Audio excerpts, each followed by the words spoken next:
On tonight's safety brief with NickyMGTV, here we are telling you on how to make sure you avoid the greatest trap ever of the mankind on any military base, and that is the catfish. It's still alive and well since the early 2010s. As Max and Neve back in 2010 were finding and uncovering all of these weird background stories of these people that had fake accounts, but we're still seeing them now in 2022, and they have captured and gotten one of our boys. And we've needed to cover this for a while because we have a story.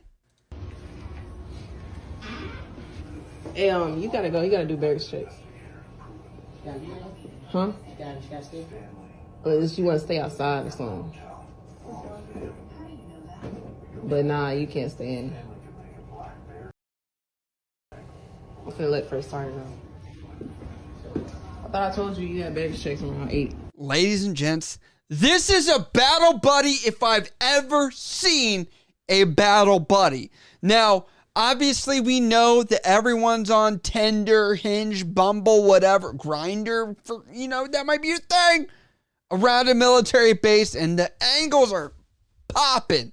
And they know that they have a plethora of young men dying to get TRICARE, housing allowance, and maybe a little bit of love. But that is here nor there, and I do not knock these gentlemen down for having any level of declining self-respect. But I understand why they're doing it. So this was found on Reddit. And, obviously everyone comes to the woodwork with their own stories. This guy says, one of my guys found this rather large girl on base who was the sister of some Marine. Ends up sweet talking her and sneaking her into the barracks and smashing her. Sneaked her back out. A couple of hours later, her brother, the Marine, shows up pissed off and looking for quotations, Sergeant Foster. My guy was raging. Big, thick neck, 6'4" mother... who looked like he snorted Nitrotech and lived in the gym.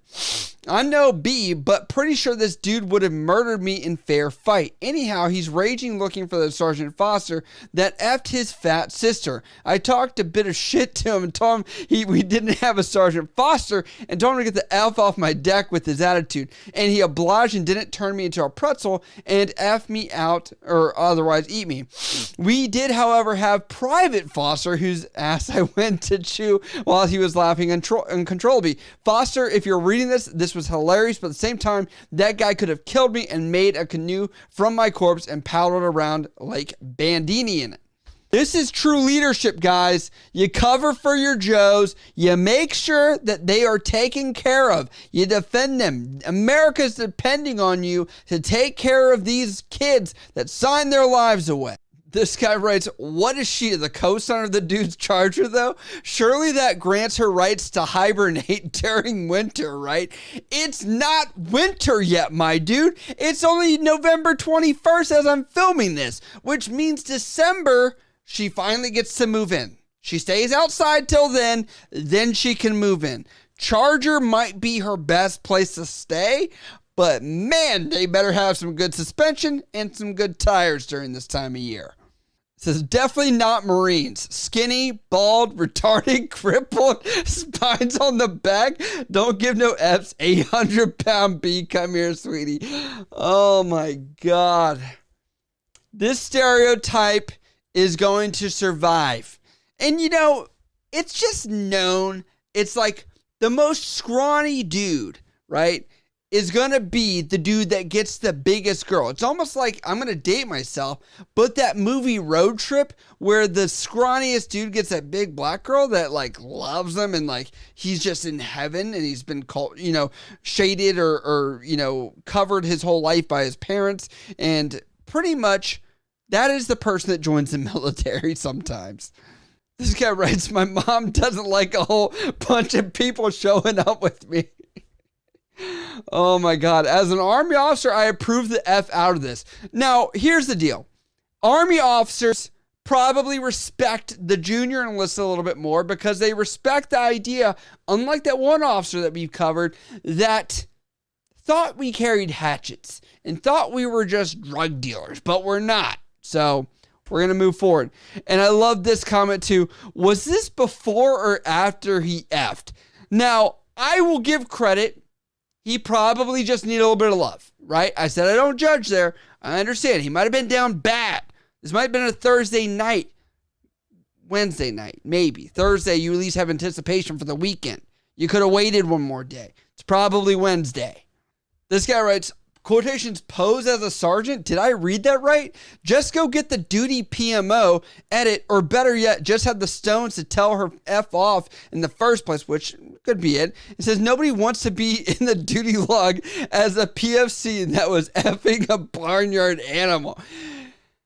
You guys are so mean, but I love it. It's like the military, you gotta have tough skin. You can't really see her face in this, so I don't feel too bad. You kind of just see like this weird diagonal thing going on, and you know, if you didn't want to be there, you shouldn't have been there. You know what I mean? It's just, yeah. This, and by the way, like I said, I'm not going to judge. We're all going to laugh at this Joe at some point because he decided to bring this back to the barracks, which you have to understand. There's a walk of shame and then there's the arrival of shame as well. Like everybody knows what's happening. The other dudes around you know. They're like, ugh, I wouldn't take that wild animal back. But they do. They do what they do. And it's like, see you later. And then you're just as good as your last up to bat. You just have to make sure that you continue in a better progression. So if you start this low, I'd say, gentlemen, start low here, then just work your way up, because that's your best bet. You know, that way you just keep outdoing yourself and you're making progress, my dude. That's what it's about.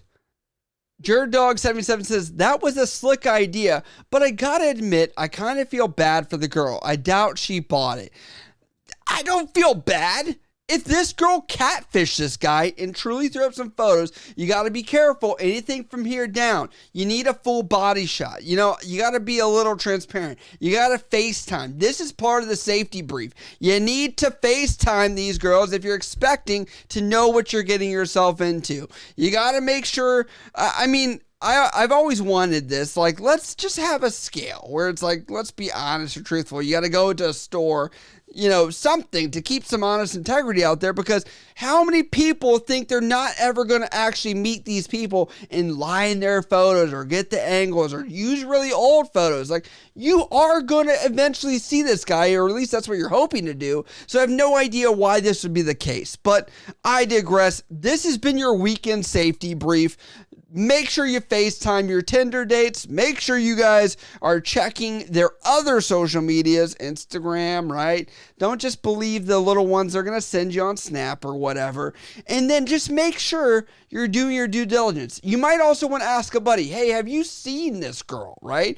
Because God forbid, if you're bringing her back to the bricks, someone else probably has brought her back too. And I don't want you to get caught up in that either, because we know how that goes. But as always, if you guys want me to cover other topics like this, or you like this type of material, hit me up over on Instagram, Snapchat, Twitter, TikTok, or down in the comments below. I love you guys. I'll see you next time.